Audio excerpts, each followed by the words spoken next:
This message comes from NPR sponsor, the Capital One Venture X Business Card. Earn unlimited double miles on every purchase with the Capital One Venture X Business Card. What's in your wallet? Terms apply. See CapitalOne.com for details. This is Planet Money from NPR. We are 1 year into President Donald Trump's second term, and some things are really different this time around. Going over some math to be all up to date. That's New Yorker reporter David Kirkpatrick. Now, if while as we go through this, I turn pages, is that a problem? No, I think we actually like that sound. Oh, yeah. Is that right? Okay. All right. Okay, fine. David has been doing the near impossible task of following every new business and business deal and financial transaction that Trump and his family have made this past year and in the first term. And he's noticed this shift. You know, in the first term, they said voluntarily, we're not going to do any hotel or other business deals overseas because that would be bad optically. That's gone. That's out the window. This term, they've done deals all over the place overseas. In the first term, we actually said we're not going to do any foreign deals. That's Donald Trump Jr. talking. And the reality is it didn't stop the media from constantly saying, you're profiteering anyway. It was like we stopped entirely. So this time around, we said, hey, we're going to play by the rules, but we're not going to go so far as to stymie our business forever, lock ourselves in a proverbial padded room, because it almost doesn't matter. They're going to hate you no matter what. So effectively, they've just said, since we're going to get criticized, we might as well take the money and run. And that's when they've started making money kind of hand over fist. And it's not just foreign hotel deals or other investments from abroad. It's crypto, merch, President Trump's social media platform that he makes official White House announcements on. In fact, it's hard to find a case where they've turned down an opportunity to make money off the presidency. Okay, before Trump's first term, David says Trump was in a tight spot financially. He was losing income from licensing and endorsements. And at the beginning of his second term, he was in an even tighter spot, David says. At the time, he owed hundreds of millions in fraud and defamation lawsuits. But after just 6 months into his second term, Trump's financial situation started looking real good. Like, real good. Just zoop, shot up in 6 months. Let's just get the number out there. What is like the total amount? Yeah, I'd say approaching $4 billion. Almost $4 billion. That is the number, according to David. That is how much Trump and his family have made by this point in his second term. Almost $4 billion. And almost all of it made this past year. And disclaimer, this isn't just money that Trump himself has made, but his sons too. And then there's some in there that his wife Melania and son-in-law have also made. There's no real way to detangle Trump from his family. Because even though Trump has transferred management of the Trump Organization to his sons, Trump still profits from the business deals that they make. And Trump can withdraw profits or assets whenever he wants. Now, David says he went out of his way to not include money that the family would have made if Trump were not president. So he didn't count many deals, some big ones, that he says would likely have happened anyway. And he didn't count profit made from, like, regular pre-existing businesses. Somebody just likes to stay in a fancy hotel with lots of gilding. Okay, fine. That's legit. He owned those properties before. We'll call that fair. That's not making money off of the presidency. The only deals that I've focused on are the ones where it was just inconceivable that Trump or his family would have made this money, would have done this deal, sold this crypto, or agreed to manage this property for some lucrative contract if he weren't the president. One of the reasons presidents get a salary is supposed to be so that they don't worry about personal gain. The founding fathers also wanted to prevent presidents from being susceptible to corruption. But, I mean, a lot of presidents, Republican and Democrat, have made money after they're president, once they leave office, like Bill Clinton's very well-paying speaking engagements, George W. Bush's book, Barack Obama's Netflix deal. And also, while they're in office, presidents will essentially sell access to the president and even sell positions, like when they're running for re-election, raising campaign money. There's examples of, like, you donate and then you become the ambassador to something. Well, there's tons. Ambassador is the classic example. Ambassadorships are routinely, I would say, in every presidency given to big donors. Secretary of Commerce is one position where that often happens. So he's not the first to sell access. He's not the first really to sell position. And I don't want to defend it, but it's routine and it's familiar. It's what they all do. I mean, President Clinton famously let donors stay in the Lincoln bedroom. Right? That's a notorious example. That's not what we're talking about here. Right. Those are campaign donations. They are not personal profit. They don't go to the president. Trump is the first president to make so much money explicitly off of the White House for himself and his family. Money that actually goes into his own pocket, that he can use at his pleasure after he leaves office. So that's really what I tried to focus on. So what are you counting? So I'm counting cash in hand. I'm counting money that has been paid to the Trump family that they've put into the bank.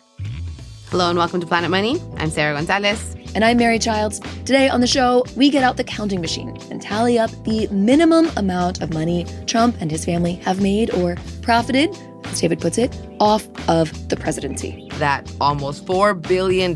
We go line by line and stop at the most interesting ways that Trump and his family have made all that.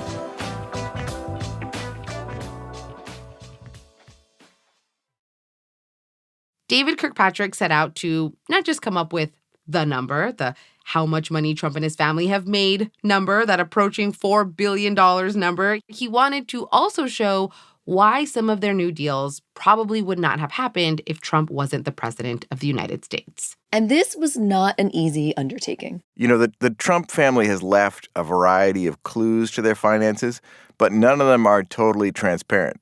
So you've got to look at the court cases that have been about their reporting to their banks, and you've got to look at what they say in their public financial disclosures, and you've got to look at what they say publicly as well. So there's a lot of different ways to try to count up their money. None of them are perfect, and you have to sort of extrapolate among them. So how, in the scale of how, perfect, would you say you're 75% there, 50% there? I'd say I'm 100% if your target is to be conservative, right? So what I have here is a kind of at least number, a minimum number. And just one thing before we get into the full accounting. Okay, but what happened to the emoluments clause? I thought the whole deal was that you're not supposed to profit off of the presidency. Well, the emoluments clause, there's two emoluments clauses. There's the one that restricts the president from getting paid by the federal government or states besides his salary, and the other restricts gifts from foreign leaders. So think of the D.C. hotel. Remember the D.C. hotel? That was the first big instance in the first Trump term where people were worried about foreign leaders, but also CEOs,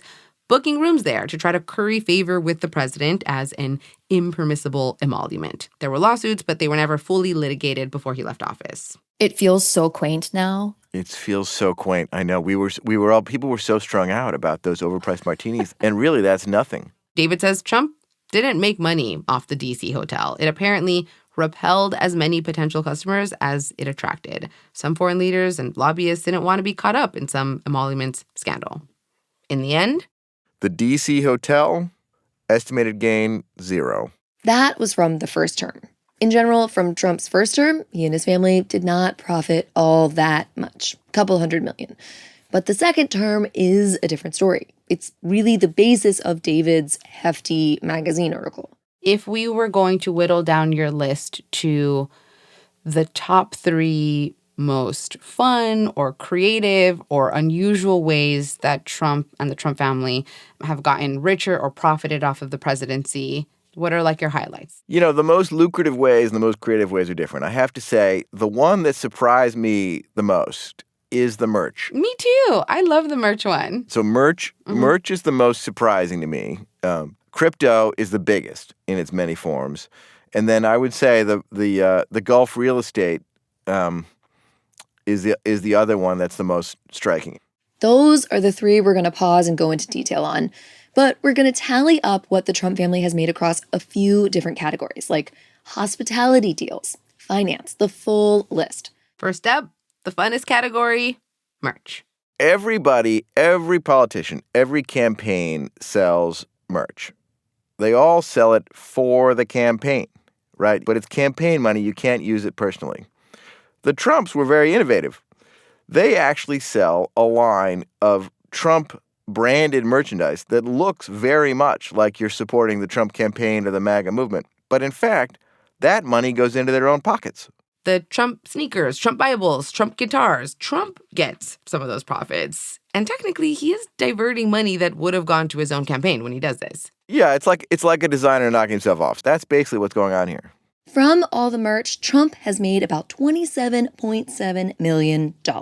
So maybe it's small change, but hats off. That's a real innovation. And another real innovation is actually around official campaign money. Trump found a loophole, a way to convert campaign money into money that he could use to pay for his legal defense in lawsuits against him, like when E. Jean Carroll sued for defamation after her sexual abuse allegation case, or when Trump was charged with trying to overturn the results of the 2020 election. The campaign money loophole, according to David, earned Trump $100 million worth of legal defense. So add that to the other merch money. Legal fees and Trump merch. Estimated gain, $127.7 million. Next up, Truth Social. Truth Social, with a very, very generous estimate of about $25 million. It's safe to say that it owes all of its success to his status as president. David calls this the media category. It includes social media, but also media deals like a payment from Amazon to Melania to make a movie about Melania's life. And also, it includes suing the media. Yeah, this category includes all the many lawsuits Trump has brought against big media companies like ABC, CBS, Meta. The estimate for the gains from the lawsuits and deals is about $91 million. I think especially in the case of the lawsuits, all of which were deemed to be frivolous by most media law experts, it's fair to call those payments that he would not have received were he not the sitting president.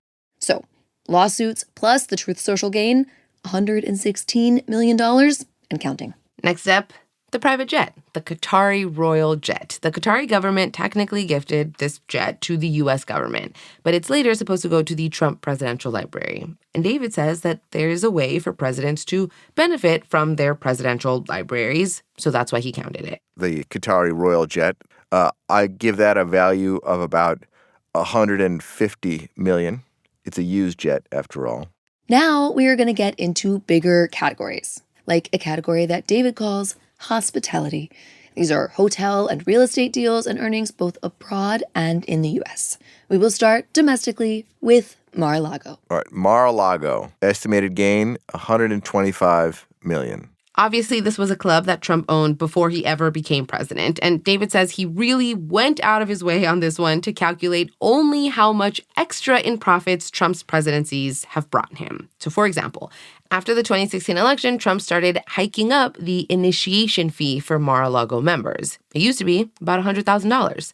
In 2017, it went up to $200,000. Now, it's $1 million.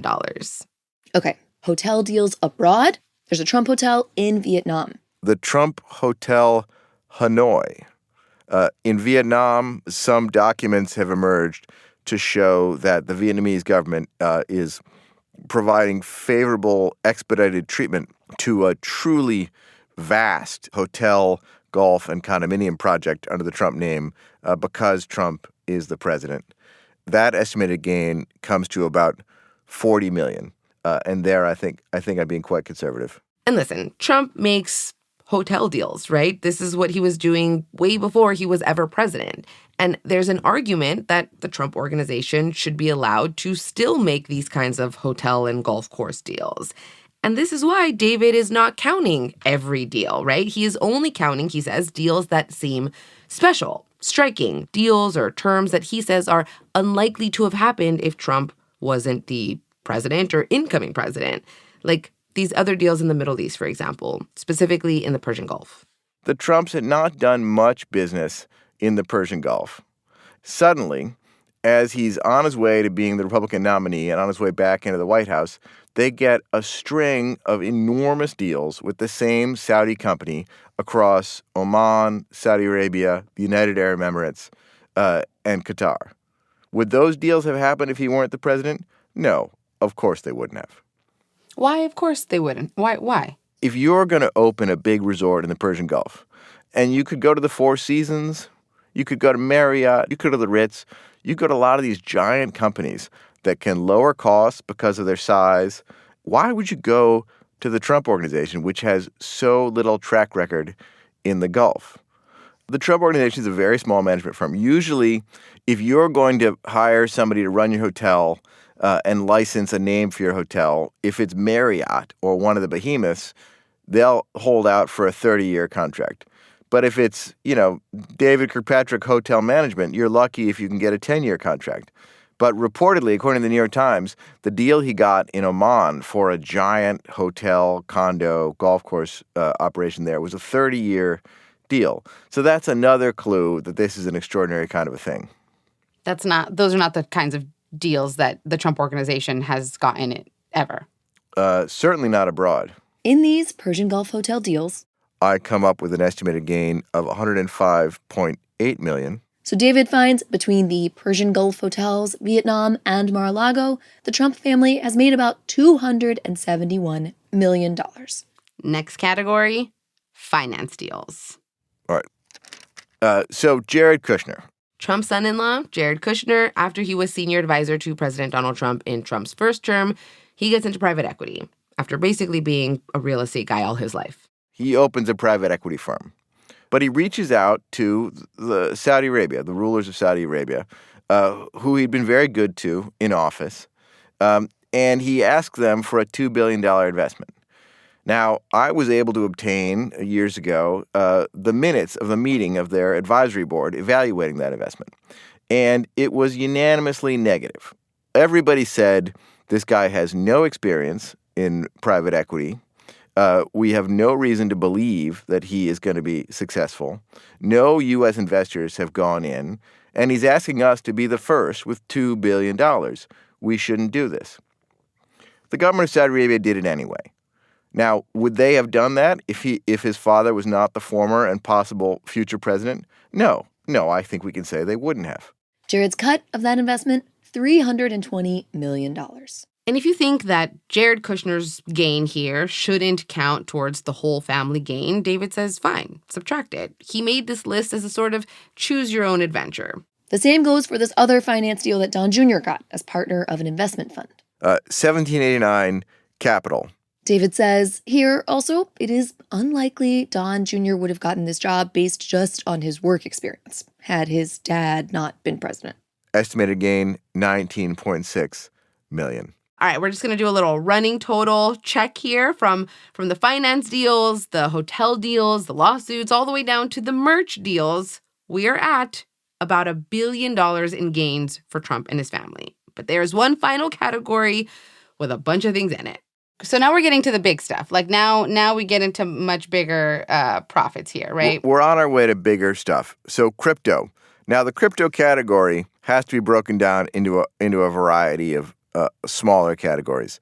The first form of crypto that the Trump family got into were non-fungible tokens, which are basically kind of digital cartoons of President Trump and later his wife. This is like where Trump looks like super muscular and he's like a superhero, right? Those are the NFTs. Right, or biker Trump with an electric guitar. I put their estimated gain from the sale of those non-fungible tokens at $14.4 million.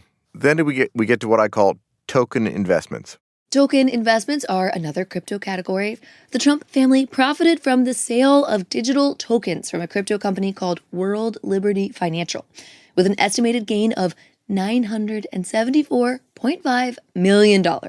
So almost $1 billion there. Then there's a form of crypto known as a stablecoin, which they gave a pretty fun name to. USD1. USD1, like the U.S. dollar. And their first customer, and really their main, possibly only customer so far, has been the government of the United Arab Emirates. The United Arab Emirates agreed to buy $2 billion in stablecoin. I put the profits from that at about $243 million. I'm curious what you think of the USD1 crypto thing. It seems very intentional. Well, in crypto, in broad strokes, the Trump family play is to use the credibility and imprimatur of the sitting president to build trust in what otherwise strikes people as a pretty sketchy asset, that is crypto. So calling it USD1 and reminding everybody that it's associated with the President of the United States is a good way to build faith and credibility as this digital currency as the equivalent of a dollar. So that makes sense to me. That's really what they're up to. Then there is American Bitcoin. American Bitcoin is a Bitcoin mining company that the Trump brothers have founded with a friend. David says the Trump sons contributed mainly their name. Their share at 20% would be worth about $115 million. Okay. Next up, Trump Media, the parent company of Truth Social, has reinvented itself as a kind of Bitcoin holding company. This is the big ticket item. This is the biggest of the bunch. Trump Media has been selling shares of its own company, which David and analysts say trades at a wildly inflated value because of its association with President Trump. And then they've used some of that cash to buy Bitcoin. So President Trump owns a stake of about 41% in that company. If you just look at the Bitcoin and cash on its books, a 41% stake of that was worth $1.3 billion at the time that the magazine went to press. Bitcoin has gone down a bit in price since that time. I did another little back-of-the-envelope calculation last night.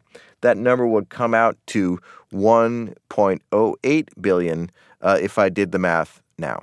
Okay, so a little down. A little down, but still a lot of money. Anything over $1 billion is, That's right. Yeah, okay. All right. And are we on the last one? We're on the last one, which is $Trump. That is it's Trump meme coin, right? That is the Trump meme coin. Now, a meme coin does not purport to hold value. It's just a novelty. In fact, it's not even something you can show anyone. It's really just a mark on a digital ledger that says, I own one Trump meme coin. I put the estimated gain from Trump and Melania meme coins at $385 million. And that makes $3.8 billion. So that's how David got to that almost $4 billion number.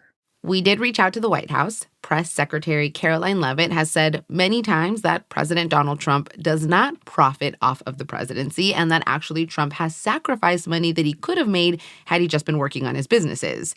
But the White House doesn't seem to disagree that Trump is making money. So we asked them, how can the president be making money and yet you still say he's not profiting? Their response was to refer us back to Caroline's earlier comments. But I mean, surely Trump is not the only president to make money, not just after their term, but while they are president. That's after the break.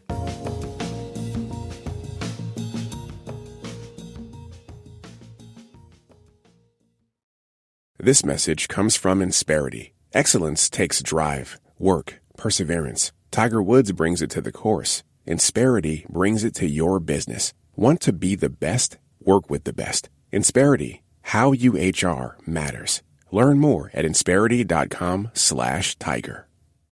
All right. We wanted to know how common it is for a U.S. president to make money, like Trump has, while they are the sitting president. And we called up someone who would know. My name is Fred Wertheimer. Your name sounds so familiar, Fred. Well, at least the last name. Fred's wife, Linda Wertheimer, is considered one of the founding mothers of NPR, recently retired. And Fred is the president of Democracy 21.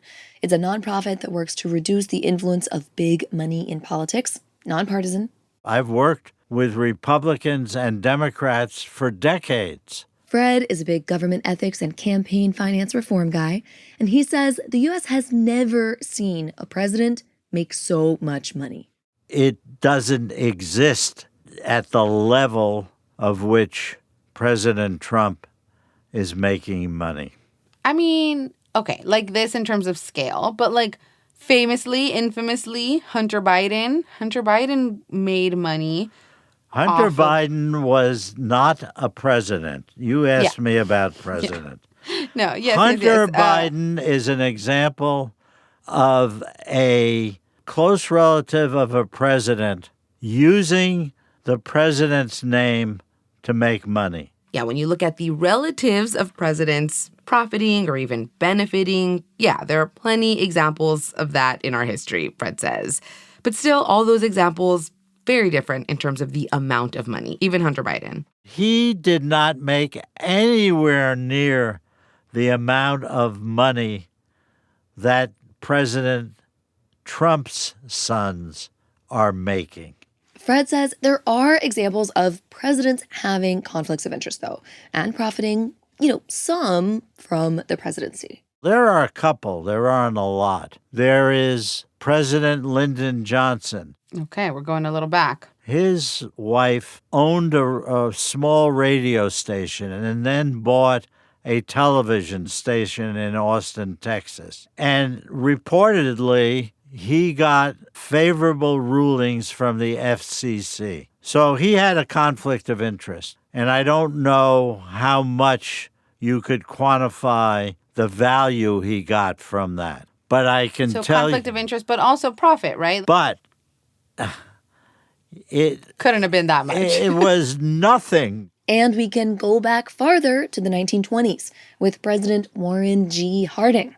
Remember him? President Harding owned early on a small newspaper, and when he became president, he and his wife owned it. He turned it over to his wife. And again, he would have profited. So I guess you could make the argument that maybe certain companies were placing ads in that newspaper to maybe try to curry favor with Warren G. Harding, right? Like that could have been. Sure. Was that a concern that people were throwing around in the 1920s? I'm old, but I wasn't there. That's not what I meant, they had Fred. conflicts of interest. And Tell us about that time, Fred. No, I'm just kidding. I have no idea. You have no idea. Okay. They were conflicts of interest.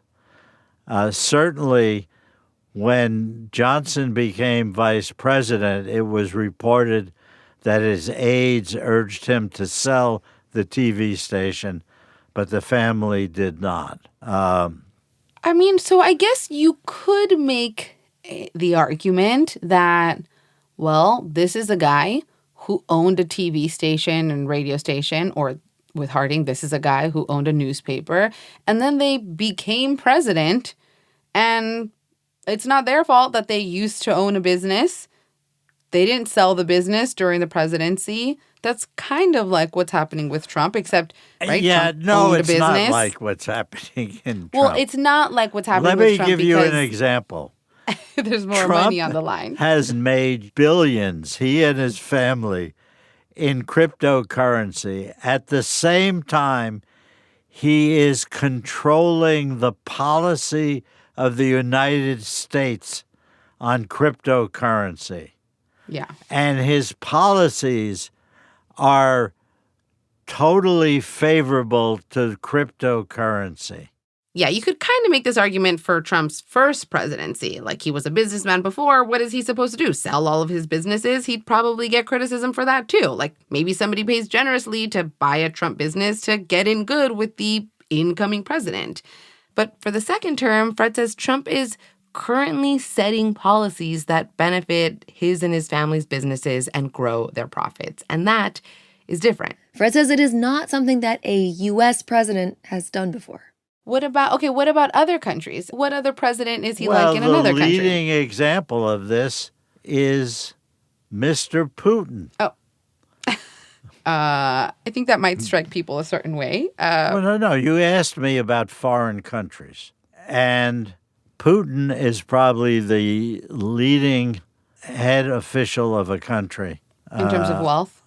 In terms of potential wealth. People can't figure out how much he has put away while being president, but estimates range from $20 billion to hundreds of billions of dollars. So there's Vladimir Putin, president of Russia, and a few others. You have dictatorships all over the world where the leaders make sure that they become very wealthy in their job. It just has never existed like this in our country until now. David Kirkpatrick, who has done all the accounting on just how much Trump and his family have profited, he's not done. He's still keeping track and will keep updating the number. When we spoke to him 4 months after his magazine article came out, that number had already gone up by about $500 million. If the news has you asking questions about the Federal Reserve this week and what happens when a president pressures the Fed, our shorter daily show, The Indicator, is, as always, keeping up with the latest news, so check out their feed. And we have made a playlist of our own past episodes on the importance of Fed independence. You can check the show notes for those. Today's episode of Planet Money was produced by James Sneed. It was edited by Jess Jiang and fact-checked by Sierra Juarez. Robert Rodriguez engineered it. Alex Goldmark is our executive producer. I'm Sarah Gonzalez. And I'm Mary Childs. This is NPR. Thanks for listening. No, that's the problem. My phone is ringing. Oh, your phone Hold went on. off. Okay. I'm doing an interview at NPR. Call you back. Was that Linda? Yes. It was? You should have put her on the phone real fast. Well, I'll send her your regards, even though she doesn't know you. As it should be when you're a superstar. Okay.